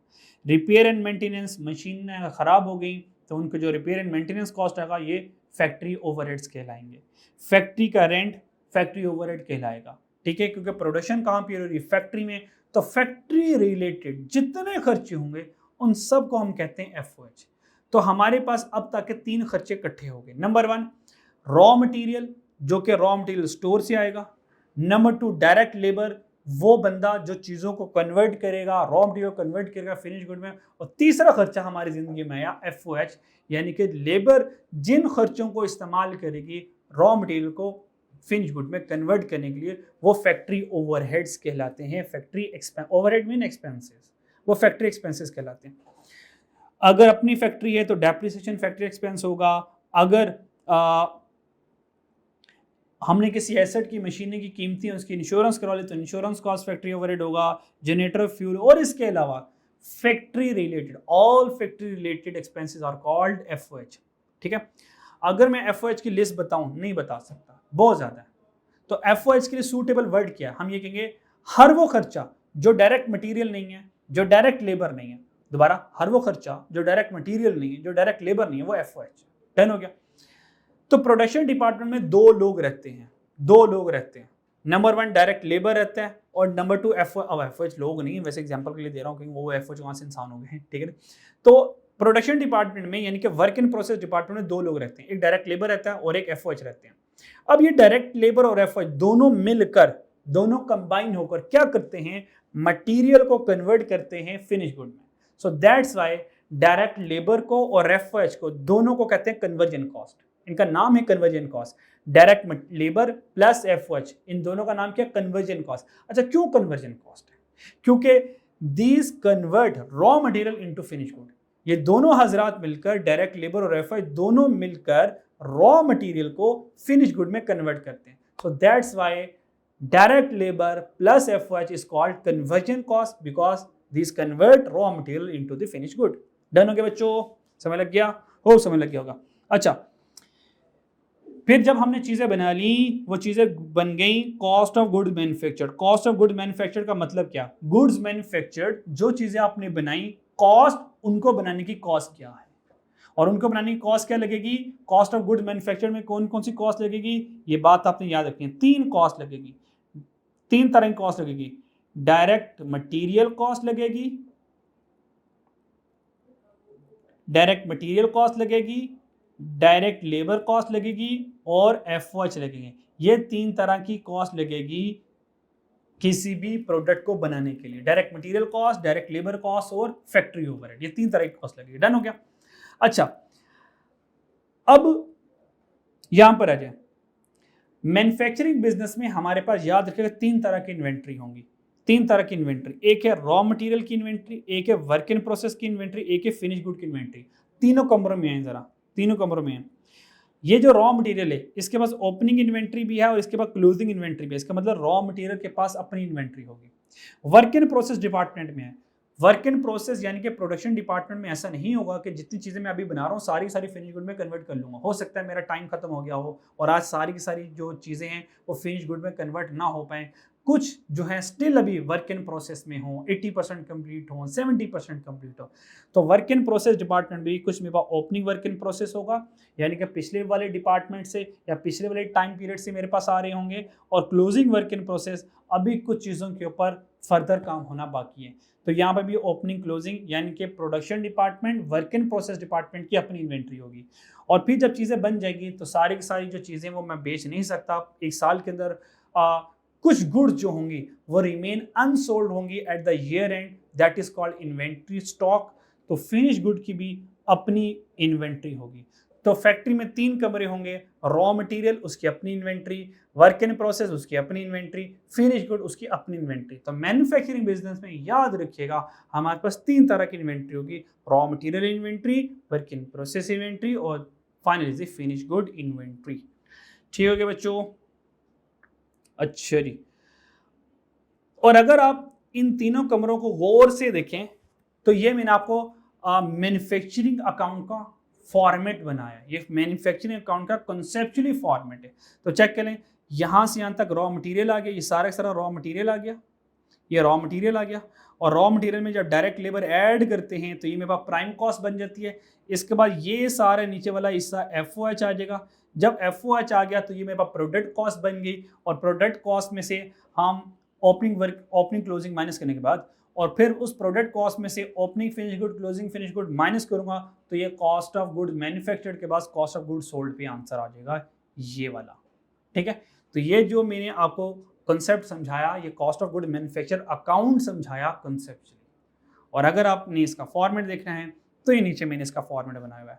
तो ये है कमरा नंबर 1, रूम नंबर 1 मटेरियल वाला। तो इसमें क्या आ जाएगा, opening raw material, material purchase, carriage inward discount, और फिर क्लोजिंग रॉ मटेरियल माइनस करूंगा तो ये रॉ ऑफ मटेरियल कंज्यूम्ड आ जाएगा, जिसको raw of material issue to production मैंने कहा था। उसके बाद डायरेक्ट लेबर ऐड करेंगे तो यहाँ से आ जाएगा प्राइम कॉस्ट। प्राइम कॉस्ट कहते हैं मेन कॉस्ट। किसी भी प्रोडक्ट में 2 मेन कॉस्ट होती है, एक मटेरियल और एक लेबर। उसके बाद सारे के सारे हमारे पास एफओएच आ जाएंगे। इन सारे एफओएच को मैंने क्या किया, ऐड किया, opening work in process add करेंगे, क्लोजिंग माइनस करेंगे तो ये कॉस्ट ऑफ गुड मैन्युफैक्चर्ड आ जाएगा। और फिर कॉस्ट ऑफ गुड मैन्युफैक्चर में opening finish good add, closing less करेंगे तो ये कॉस्ट ऑफ गुड सोल्ड आ जाएगा। ये वही है मैन्युफैक्चरिंग अकाउंट जो अपने आईटी में पढ़ा हुआ है। ठीक है, ये सारे फॉर्मेट को देख लीजिएगा और यहाँ से एक क्वेश्चन आपके हिस्से में होमवर्क के तौर पर आएगा। ठीक है, सनशाइन वाला क्वेश्चन है, यह आपने होमवर्क में करना है। ठीक है, रिक्वायरमेंट क्या है, रिक्वायरमेंट में आपने क्या करना है, prepare cost of good manufactured, आपने cost of good manufacture statement बनानी है और cost of good sold statement बनानी है। डन। जिसमें आपने मैन्युफैक्चरिंग कॉस्ट को सेपरेट शो करवाना है और कॉस्ट ऑफ गुड मैन्युफैक्चर्ड को सेपरेट शो करवाना है, और लास्ट में अपने नेट प्रॉफिट कैलकुलेट करना है। खुद से सॉल्व कीजिएगा, और नीचे इसका सोल्यूशन पड़ा हुआ है, क्योंकि कॉस्ट अकाउंटिंग में नॉर्मली मैन्युफैक्चरिंग अकाउंट का प्रॉपर सवाल नहीं आता, इसलिए जस्ट फॉर योर अंडरस्टैंडिंग और for your little practice I have already given your solution. ठीक है, पहले कीजिएगा, फिर सोल्यूशन से देख लीजिएगा। ये क्वेश्चन आपका एज अ होमवर्क के तौर पर आ जाएगा। ठीक है जी। अच्छा जी, नेक्स्ट हमारे पास यहाँ से हमारे पास कॉस्ट की दुनिया में अब तगड़े तगड़े कॉन्सेप्ट स्टार्ट शुरू हो जाएंगे। ये हमारा बच्चों भी चैप्टर नंबर 0 चल रहा है। अगर आप यहाँ पे थोड़ी सी हेडिंग पे गौर करें, कॉस्ट चैप्टर नंबर 0 चल रहा है, यानी कि ये जो चैप्टर है हमारे सिलेबस का हिस्सा नहीं है, लेकिन ये कह लें कि प्री CMA ये तैयारी हो रही है। CMA के सब्जेक्ट को, चैप्टर को स्टार्ट करने से पहले पहले हमें किन किन चीज़ों का पता होना चाहिए, उन चीज़ों को हम इस चैप्टर में सीख लेंगे, तो जब हम मेन कोर्स में जाएंगे तो वहाँ जाके हमें मसले मसाइल नहीं होंगे। ठीक है जी। अच्छा जी, और परेशान ना हो अगर आप मेडिकल के स्टूडेंट हैं, मेडिकल के बैकग्राउंड से हैं, और अब ये सोचिए यार वो सुना है कॉस्ट में बड़ी मैथ चाहिए होती है, तो हमें तो इतनी मैथ आती नहीं है, 2 साल हमने 3 साल मैथ पढ़ी नहीं है, तो हम कैसे चलेंगे? भाई कोई मैथ नहीं चाहिए यहाँ पे, कोई मैथ नहीं चाहिए। आपको 2 + 2 4 आता है, सही है। 5 + 5 10 आता है, सही है। 2 × 6 12 आता है, सही है। 5 × 5 25 आता है। ओह यार ज़बरदस्त, आपको अच्छी खासी मैथ आती है। ठीक है ना। बाकी हाँ, कुछ बेसिक मैथमेटिकल कैलकुलेशंस होंगी, वो मैं आपको सिखा दूंगा, आप ट्रेन हो जाएंगे। तो जब मैं आपको सिखा दूंगा, आप ट्रेन होने, इसका मतलब जितनी मैथ चाहिए वो आपको आ गई है। सो डोंट वरी कि भाई हमें मैथ नहीं आती, कोई टेंशन वाली बात नहीं है। बस 2 + 2 4 आता है, इसका मतलब मैथ आती है। डन बच्चों। अच्छा, आगे आ जाए कॉस्ट क्लासिफिकेशन पे। अब यहाँ से आपने बड़े अलर्ट हो जाना, ये वो चीज़ें होंगी जो आगे चल के हमें हेल्प आउट करेंगी। कॉस्ट क्लासिफिकेशन, ये क्लासिफिकेशन के नाम याद रखना ज़रूरी नहीं है, बस इनका कॉन्सेप्ट माइंड में रखना। कॉस्ट क्लासिफिकेशन में सबसे पहले बाय फंक्शन, फंक्शन के लिहाज से मेरे पास 2 तरह की कॉस्ट होती है। एक कहते हैं प्रोडक्ट कॉस्ट। प्रोडक्ट कॉस्ट का मतलब ये वो कॉस्ट होंगी जो प्रोडक्ट को बनाने के लिए ज़रूरी होंगी। Product cost is the cost which normally associated with the product, जो प्रोडक्ट के साथ एसोसिएट होंगी, जो प्रोडक्ट में हमें नजर आ रही होंगी, जो प्रोडक्ट को बनाने के लिए जरूरी होंगी। ठीक है, तो जो प्रोडक्ट कॉस्ट होंगी, याद रखिएगा, which is a part of production process, ये प्रोडक्शन प्रोसेस का हिस्सा होंगे, ये प्रोडक्ट का हिस्सा होंगे। और एक हमारे पास कॉस्ट होती है जिसको नॉन प्रोडक्ट कॉस्ट कहते हैं। नॉन प्रोडक्ट कॉस्ट वो खर्चा होगा, कॉस्ट मीन खर्चा, नॉन प्रोडक्ट कॉस्ट वो खर्चा होगा जो प्रोडक्ट को बनाने के लिए नहीं होगा। प्रोडक्ट को बेचने के लिए हो सकता है, प्रोडक्ट को मैनेज करने के लिए हो सकता है, प्रोडक्ट को संभालने के लिए हो सकता है, पर प्रोडक्ट को बनाने के लिए खर्चा नहीं होगा। प्रोडक्ट कॉस्ट प्रोडक्ट को बनाने का खर्चा, नॉन प्रोडक्ट कॉस्ट प्रोडक्ट को बनाने के अलावा खर्चे। वो अलावा खर्चे कौन से हो सकते हैं, अभी बात करेंगे। तो ये प्रोडक्शन प्रोसेस का हिस्सा नहीं होंगे। इनको पीरियड कॉस्ट भी कहते हैं। Why period cost? क्योंकि इनका ताल्लुक प्रोडक्ट से नहीं होता, इनका ताल्लुक प्रोडक्ट से नहीं होता, इनका ताल्लुक तो टाइम से होता है। जैसे कि एडवांस कॉस्ट पूरे साल की आएगी, पर एनम आएगी। जैसे कि सुपरवाइजर की सैलरी पर मंथ आएगी। इंश्योरेंस कॉस्ट पर ईयर आएगी। इनका ताल्लुक किससे? टाइम के साथ। ठीक है जी, ओके। फिर बाय एलिमेंट के लिहाज से 3 तरह की कॉस्ट होती है, ये बात याद रख लें। ये कह लें, बस ये कह लें कि ये पूरी कॉस्ट की दुनिया है। This is the whole world of the cost, ये पूरी कॉस्ट की दुनिया है। अब पूरी कॉस्ट में देख लीजिएगा, मैं हमेशा इन 3 चीज़ों के पीछे भाग रहा हूँ। मैं हमेशा हर सवाल में इन 3 चीज़ों के पीछे भाग रहा हूँ। मतलब कैसे मैं मटेरियल कैलकुलेट कर लूँ, कैसे मैं लेबर कैलकुलेट कर लूँ, कैसे मैं फैक्ट्री ओवरहेड कैलकुलेट कर लूँ। पूरी कॉस्ट अकाउंटिंग में हर सवाल में ये दौड़ लगी है, मटेरियल कैलकुलेट हो जाए, लेबर कैलकुलेट हो जाए और फैक्ट्री ओवरहेड एफओएच कैलकुलेट हो जाए। क्योंकि इन तीनों को ऐड कर लूँगा तो टोटल मेरी प्रोडक्ट कॉस्ट आ जाएगी। और नॉन प्रोडक्ट कॉस्ट के लिए वैरायटियाँ नहीं है इतनी। हाँ, पूरी कॉस्ट अकाउंटिंग में जो वैरायटियाँ लगनी हैं वो मटेरियल, लेबर और एफओएच में तगड़ी वैरायटियाँ लगती हैं। ठीक है जी। अच्छा जी, नॉन प्रोडक्ट में बहुत कम वेरिएशन है। ज़्यादा हमें मसला कौन करेगा? मटेरियल को ढूंढना, लेबर को ढूंढना और एफओएच को ढूंढना। डन बच्चों। तो किसी भी प्रोडक्ट को बनाने में क्या क्या एलिमेंट होते हैं? उसमें मटेरियल चाहिए होता है, उसको बनाने वाला चाहिए होता है, और बनाने वाले को कुछ हेल्पिंग टूल चाहिए होते हैं ताकि वो प्रोडक्ट बना सके। डन बच्चों। अच्छा जी, नेचर के लिहाज से हमारे पास जो कॉस्ट है वो दो तरह की है, that is the direct cost और इनडायरेक्ट कॉस्ट। ये कौन सी होती है इंशाल्लाह अभी डिस्कस करूंगा आपके साथ। और बिहेवियर वाइज ये हमारा लास्ट टॉपिक होगा चैप्टर नंबर 0 का। Behaviour wise fix, variable, semi variable और स्टेप फिक्स कॉस्ट, ये हमारे पास लास्ट होगी कैलकुलेशन में। और इसके ऊपर हम कुछ प्रैक्टिस क्वेश्चन भी वो अपने सॉल्व करेंगे, ठीक है। अच्छा जी, अब वन बाय वन थोड़ी सी 5 मिनट में डिटेल करेंगे और फिर बस यहाँ पे इसको वाइंड अप कर देंगे। फिर नेक्स्ट पार्ट में जो इसका रिमेनिंग हम हिस्सा होगा वो आपके साथ शेयर कर लेंगे, इसका पार्ट 2, ठीक है जी। अच्छा, अभी हम दोबारा डिटेल में बाय फंक्शन, एलिमेंट, नेचर और बिहेवियर, इस वाले अभी वाले नेक्स्ट में मैं सिर्फ क्लासिफिकेशन बाय फंक्शन और एलिमेंट के ऊपर और बाय नेचर इसके ऊपर बात करूँगा। इन 3 चीज़ों के ऊपर हम बात करेंगे, ठीक है। बाकी रिमेनिंग इंशाल्लाह टू दी नेक्स्ट क्लास। अच्छा, अब यहाँ पर आ जाए बिजनेस की total cost. Please look at this word, this is the business total cost, this is the business total cost है। ये बिजनेस प्रोडक्ट कॉस्ट वर्ड नहीं लिखा हुआ, ये बिजनेस प्रोडक्ट कॉस्ट नहीं लिखा हुआ, ये बिजनेस की टोटल कॉस्ट लिखा हुआ है। टोटल कॉस्ट में और प्रोडक्ट कॉस्ट में जमीन आसमान का फर्क है।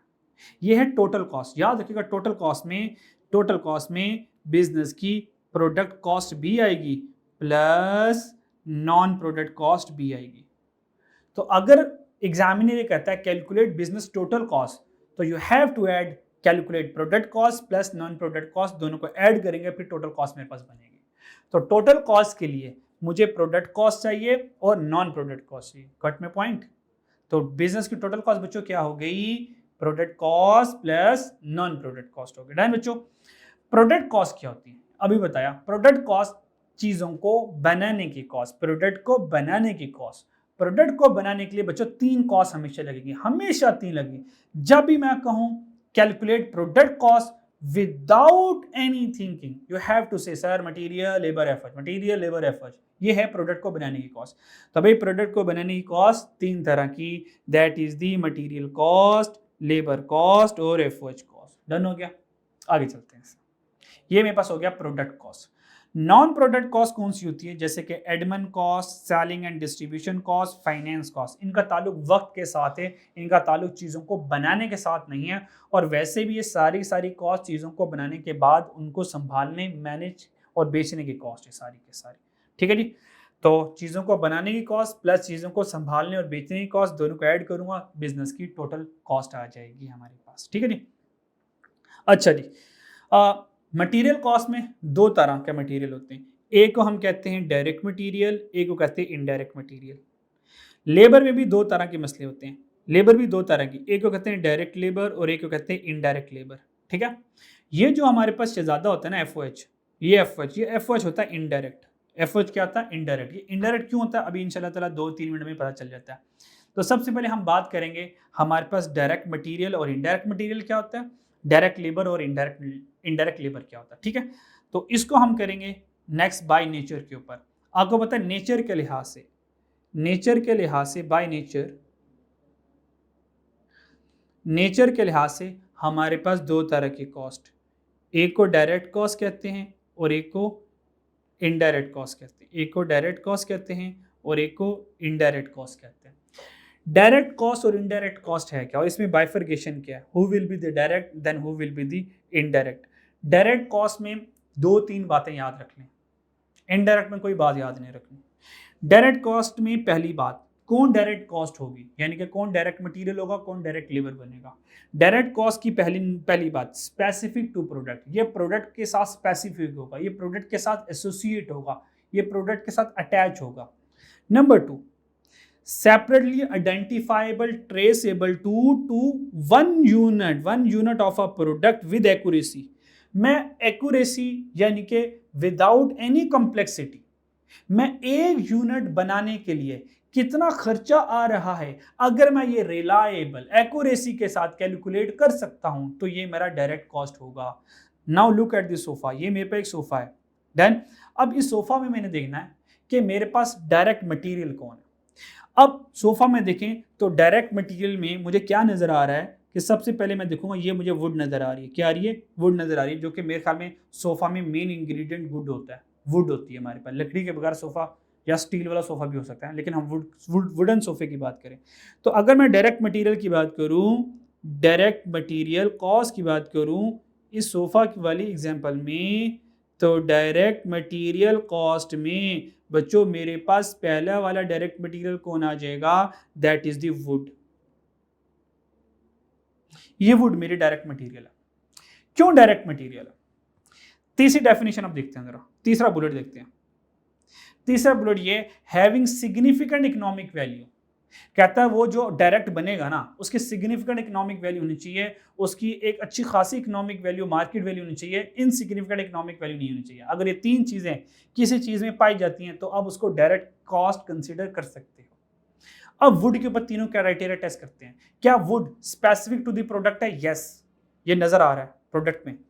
दूसरा, क्या ये सेपरेटली आइडेंटिफाइबल है कि एक सोफा बनाने में कितनी लकड़ी इस्तेमाल होती है? यस, हम कैलकुलेट कर सकते हैं कि एक सोफा बनाने में मान लो एग्जांपल दे रहा हूँ, एक सोफा बनाने में हमारे पास 10 स्क्वायर फीट या हमारे पास 20 स्क्वायर फीट लकड़ी इस्तेमाल होती है और 1 स्क्वायर फीट का रेट ही है, दोनों को मल्टीप्लाई करेंगे वुडन कॉस्ट पर सोफा आ जाएगी। तो ये कॉस्ट कैलकुलेट हो सकती है। तीसरा, क्या ये इकोनॉमिक वैल्यू सिग्निफिकेंट है? यस, लकड़ी की जो वुड की इकोनॉमिक वैल्यू सिग्निफिकेंट है। हो सकता है पर स्क्वायर फीट जो है वो आ रही हो 500 या 1000 या 2000 आ रही हो। डन बच्चों?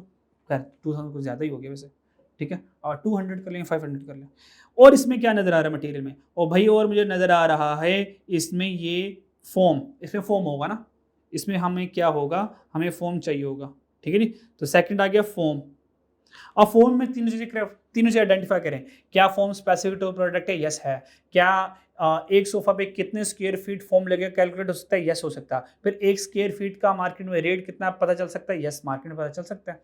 इसका मतलब total foam use in a sofa calculate reliably accuracy के साथ हो सकता है? यस हो सकता है।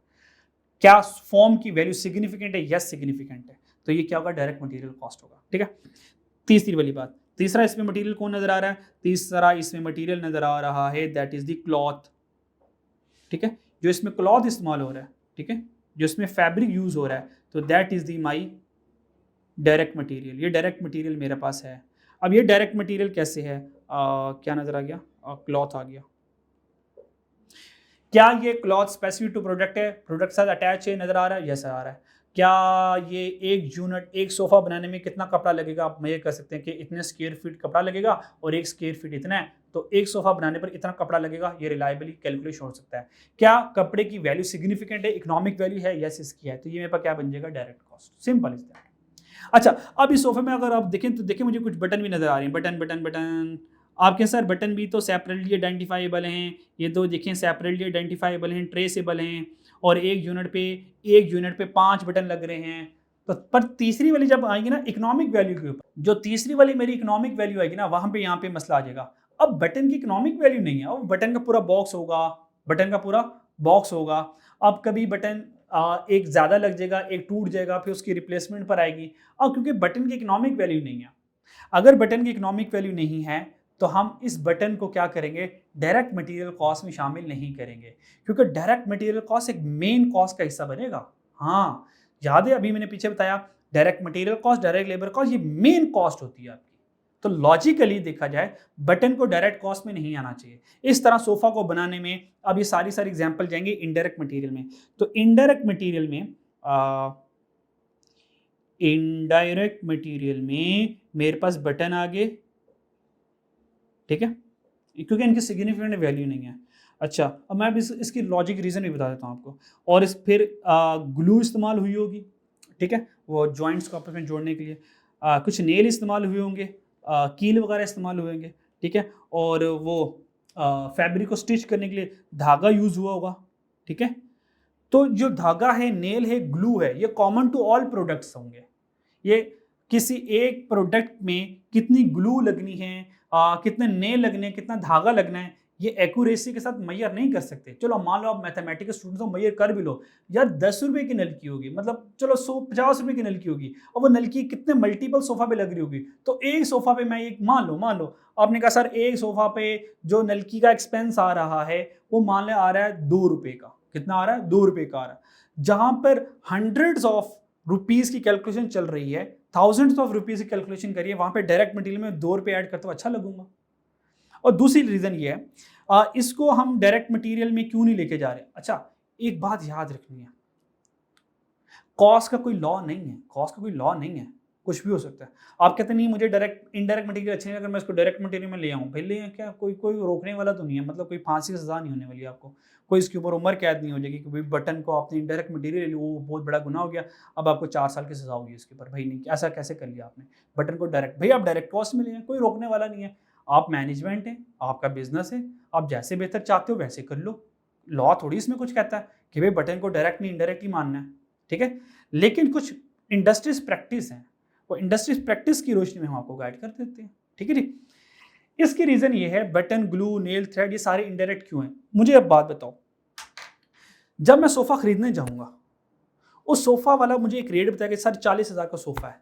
मैं कहूँ नहीं, तू महंगा दे रहा है, ऐसा कर 40,000 का नहीं, मुझे 30,000 का सोफा दे। वो कहेगा नहीं सर मेरा सोफा बड़ा महंगा आया। अब उसकी दलील चेक करें, मेरा सोफा बहुत महंगा आ गया। मैंने कहा भाई ता कीमती चीज़ क्या लगे? सर इसमें जो बटन लगे हैं ना सर, बड़े ही महंगे बटन लगे सर, सोने के बटन लगे। फिर हम माने ओ वाह सोने के बटन लगे। क्या वो ये कहेगा कि मेरे सोफे में बटन बड़े अच्छे लगे हुए हैं, मेरे सोफे में जो धागा लगा हुआ कमाल का लगा हुआ है, जो मैंने ग्लू इस्तेमाल किया सर वो इंपोर्टेड ग्लू इस्तेमाल की है, जो कील इस्तेमाल किए सर ये तो बाहर से आए हुए कील। क्या वो ये दिलाल देगा? क्या वो ये रीज़न देगा सोफ़ा बेचने के लिए? मेरी ग्लू बड़ी अच्छी है, मेरे धागा बड़ा अच्छा था और इसमें बटन बड़े अच्छे लगे हैं। वो सर ये कहेगा सर लकड़ी वुडन, आउटस्टैंडिंग वुडन इस्तेमाल, सर वॉलनट वुड इस्तेमाल की हुई है, दीमक की नहीं लगनी, सर फैब्रिक A+ फैब्रिक है सर, कई सालों तक फेड ही नहीं होगा सर, तगड़ा फैब्रिक लगाया सर, फोम सर बैठेगा नहीं।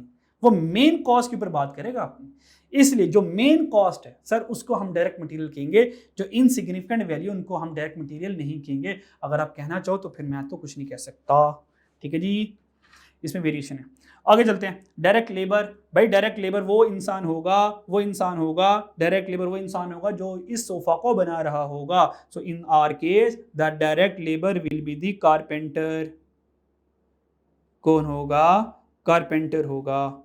सो कारपेंटर जो होगा, वो जो सोफा बना रहा होगा वो डायरेक्ट लेबर होगा। और इनडायरेक्ट लेबर कौन होगा?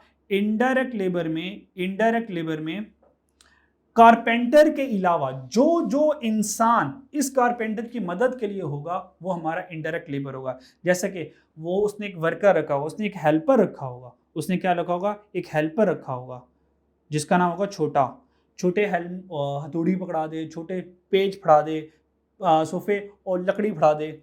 वो जो सोफा होगा वो सोफा क्या है, वो जो छोटा होगा वो छोटा हेल्पर होगा। वो जो हेल्पर है छोटा, क्या वो भी सोफा बना रहा है? नहीं, वो तो सोफा बनाने के वाले की मदद कर रहा है। इसका मतलब वो क्या होगा? Indirect labour. फिर क्योंकि हमारी इंडस्ट्रीज तगड़ी है, मैन्युफैक्चरिंग यूनिट तगड़ा है, तो हमने एक सुपरवाइजर रखा हुआ, यार लेबर के ऊपर नजर रख जरा, लेबर काम करी कि नहीं करी। वो जो सुपरवाइजर होगा क्या वो सोफा बना रहा होगा? नहीं, वो तो सोफा बनाने वाले की मदद कर रहा होगा। तो ये क्या होगा? मेरा इनडायरेक्ट लेबर। डन हो गया, ये मेरा क्या हो गया? इनडायरेक्ट लेबर, ठीक है जी। अच्छा, अब लास्ट एग्जांपल रहेगी डायरेक्ट एक्सपेंस की। किसकी रहेगी? Direct expense. डायरेक्ट एक्सपेंस हमारी जिंदगी में बहुत कम आता है, बहुत कम आता है। 5% होगा पूरी कॉस्ट अकाउंटिंग में, हम डायरेक्ट एक्सपेंस को लिख रहे होंगे। डायरेक्ट एक्सपेंस वो एक्सपेंस होगा जो बिजनेस को करने के लिए जरूरी होगा, अगर वो नहीं तो बिजनेस भी नहीं।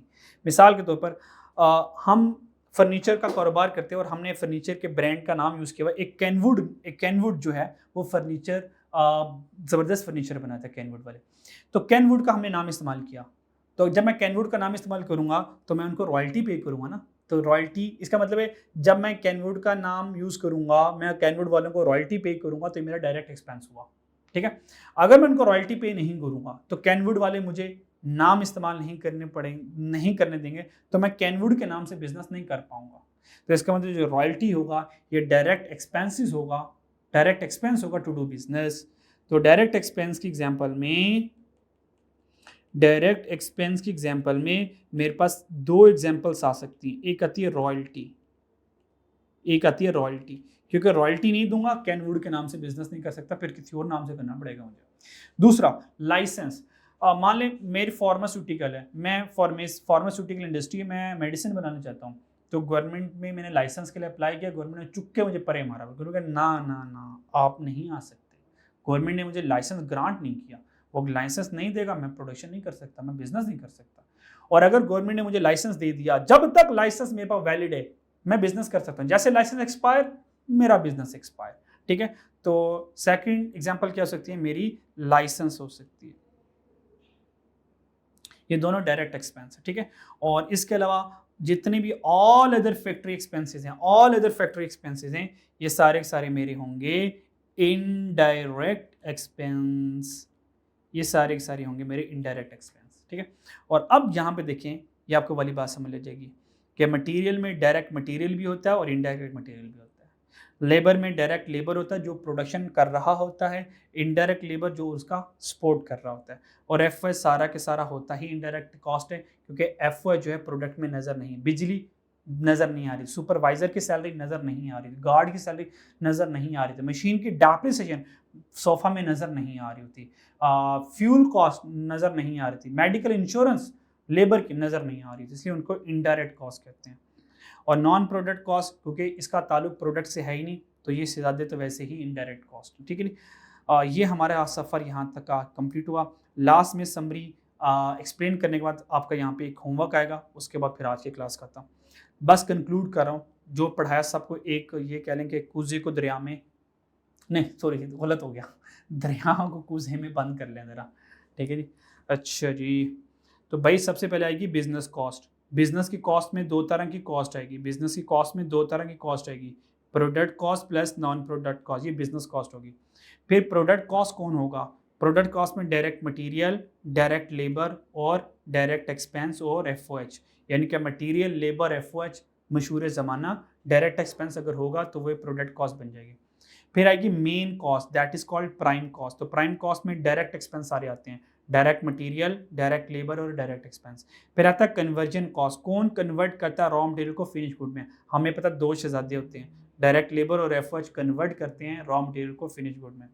और एफओएच क्या है, एफओएच में इनडायरेक्ट मटेरियल, इनडायरेक्ट लेबर और इनडायरेक्ट एक्सपेंस आ गया, ठीक है। और अगर आप ज़रा गौर से देखें प्रोडक्ट कॉस्ट को, तो प्रोडक्ट कॉस्ट में सारी चीज़ें आ रही होती हैं। प्रोडक्ट कॉस्ट में ये देखें, प्रोडक्ट कॉस्ट में क्या होता है, डायरेक्ट मटेरियल और इसके पास होता है इनडायरेक्ट मटेरियल। यहाँ से आ जाएगा डायरेक्ट लेबर और इसके पास होता है इनडायरेक्ट लेबर। यहाँ से आ जाएगा डायरेक्ट एक्सपेंस, तो इसके पास आ जाएगा इनडायरेक्ट एक्सपेंस। जिसका मतलब प्रोडक्ट कॉस्ट के पास पूरा मटेरियल, कंप्लीट मटेरियल डायरेक्ट और इनडायरेक्ट, कंप्लीट लेबर डायरेक्ट और इनडायरेक्ट, और एफओएच तो होता ही इनडायरेक्ट। डन हो गया। यहाँ से आप लोगों ने एक प्रैक्टिस करनी है, जिससे आपने ये आइडेंटिफाई करना है, ये तकरीबन 32 के करीब एडजस्टमेंट है। ये आपको ये प्रैक्टिस करवाएंगे कि, हाँ बल्कि बता ही देता हूँ यहाँ से आपको। सबसे पहले इसमें वो किधर गया, अच्छा नीचे लिखा हुआ इसका। अच्छा, आपने वो 32 एडजस्टमेंट पढ़नी है और आपने अब आइडेंटिफाई करना है कि भाई ये प्रोडक्ट होगा या नॉन प्रोडक्ट होगा। अगर तो नॉन प्रोडक्ट है तो चुपचाप इनडायरेक्ट कॉस्ट बन जाना है, चुपचाप। डायरेक्ट नॉन प्रोडक्ट ने चुपचाप तो इनडायरेक्ट कॉस्ट बन जाना है। अगर प्रोडक्ट कॉस्ट है, फिर सोचो वो मटेरियल है, लेबर है या एफओएच है। मटेरियल लेबर है तो ठीक है, ये मटेरियल लेबर कौन सा है, डायरेक्ट मटेरियल। लेबर कौन सा है, डायरेक्ट लेबर कॉस्ट। अगर इनडायरेक्ट मटेरियल है तो एफओएच में चला जाएगा। डन हो गया। तो ये आपने 32 की 32 कैलकुलेशन करनी है। एक कैलकुलेशन मैं आपको कर देता हूँ पहले वाली फॉर योर स्पोर्ट।